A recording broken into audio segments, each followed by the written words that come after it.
Vous pouvez le remarquer et je prends à témoin tous les Sénégalais.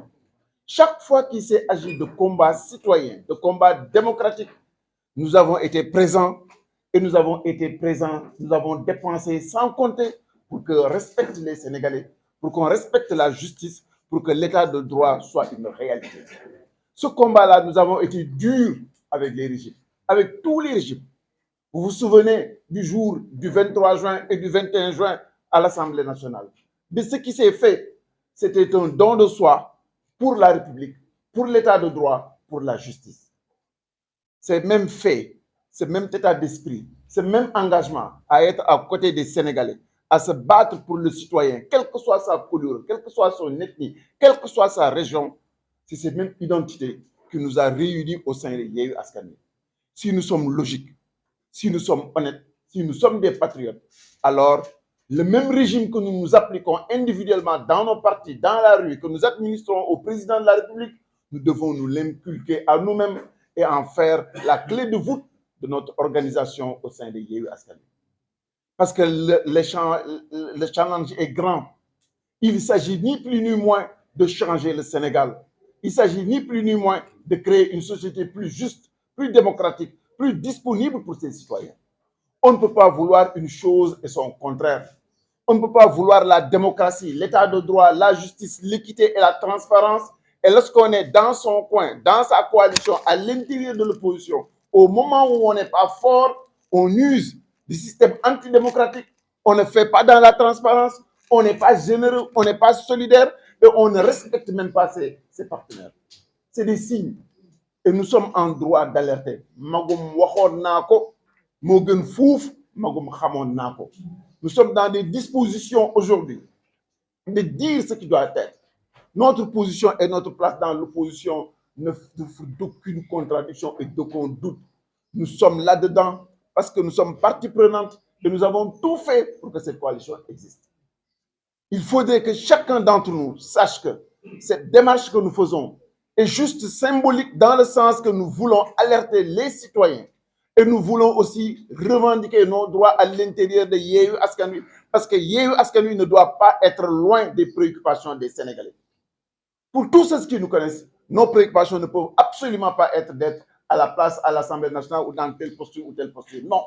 Notre préoccupation, c'est le combat de tous les jours que nous menons depuis plusieurs années. Que ce combat-là commence par germer à l'intérieur de Yewwi Askan Wi. Pendant que nous sommes dans l'opposition, pendant que nous sommes faibles, il faut que nous donnions des gages pour que demain, les Sénégalais puissent conforter, consolider la confiance et surtout la certitude que le Sénégal va changer.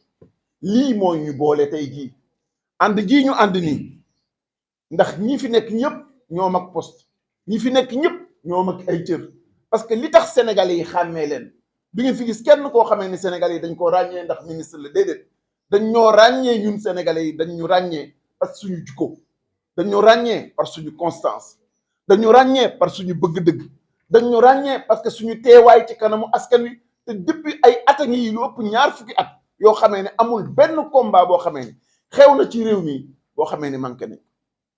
fépp foo xamee ni war nañu taxaw ci kanamu askan wi def nañ ko nekkoon ci Macky Sall la gënoon a yomb fuuf foofu la gënoon a nooy fuuf waaye bañ fa gisee la nga xamee ne teguwul ci yoon du démocratie du dëgg dañ leen fa teg na yekk bu naqari dem taxaw fa ñu war a taxawee mënuñoo mer administrer lu mel noonu Macky Sall ñëw dugg si biir opposition bi bëgg a soppeeku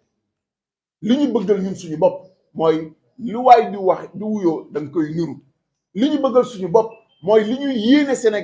Sénégalais yi en termes de démocratie yéene leen que ni bu ñu ñëwee ñëpp dinañ yam yéene leen que ni bu ñu ñëwee kenn du yóbbu nit justice parce que da nga ko bañ wala da nga ko bëgg a noot kenn dootul toroxal kenn lépp ci yoon lañ koy teg loolu la ñu bëgg a appliquer suñu bopp ci biir Yewwi Askan Wi te loolu war naa dal xelu Sénégalais bu nekk na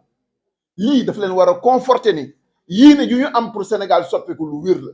lii daf leen war a conforter ni bëgg-bëgg bi ñu am pour que benn yoon alternance bii ñëw ñu bañ ko dévoyer lu wér la ndax xumtoowuñu nëbbatuwuñu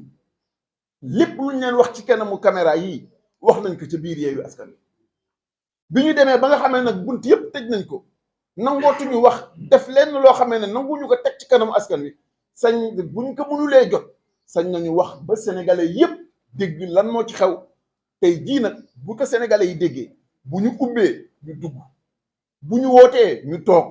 ñu wax li ñu war a wax defar li ñu war a def soppi jikko yi parce que ay sénégalais lañu duñu yàlla duñu yonent bi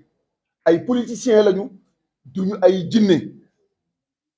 te koo fi bàyyeel boppam mu defee nu ko neexee te réew mi waratuñu accepter benn yoon nit mën a taxaw fenn di def lu ko neex ba pare bëgg a ëlëm nit ñi ci ni dañoo mer déedéet dañu leen joxul déedéet dañoo gisul seen bopp demewul noonu am na lu gën a rëy lu ñu teg suñu bët mooy Sénégal ak sénégalais yi coono sénégalais yi ak jafe-jafe yu ñuy dund moom la ñuy xool moom la ñuy gis moom la ñu bëgg ku ci indi ay solution ci loolu la ñu engagé wu ba tax ñu sos Yewwi Askan Wi mënuñoo accepter nag Yewwi Askan Wi dem ba sa yàgg saat bàyyi loolu ko taxoon a jóg yépp dugg ci loo xamee ni moom lañ doon sikk démb ak bërki démb ci Macky Sall ak jamono ya nga xamee ne nguur ya jiitu woon Macky Sall nekkoon fi lii mooy li waral daje bii kon ñu ngi leen di gërëm yéen ñëpp di leen sant yéen ñëpp te di kontaan ci seen taxawaay jërë ngeen jëf te merci encore